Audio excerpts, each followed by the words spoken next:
روزوں کا مہینہ رمضان کا مہینہ ہے، جس میں قرآن اول نازل ہوا، جو لوگوں کا رہنما ہے اور جس میں ہدایت کی کھلی نشانیاں ہیں اور جو حق و باطل کو الگ الگ کرنے والا ہے۔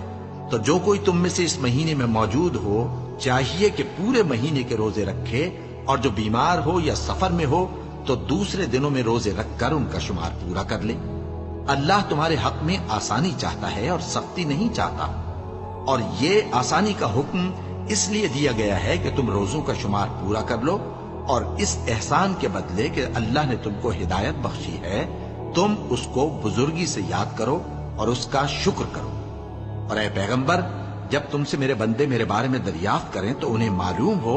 کہ میں تو تمہارے پاس ہی ہوں۔ جب کوئی پکارنے والا مجھے پکارتا ہے تو میں اس کی دعا قبول کرتا ہوں، تو ان کو چاہیے کہ میرے حکموں کو مانیں اور مجھ پر ایمان رکھیں تاکہ نیک رستہ پائیں۔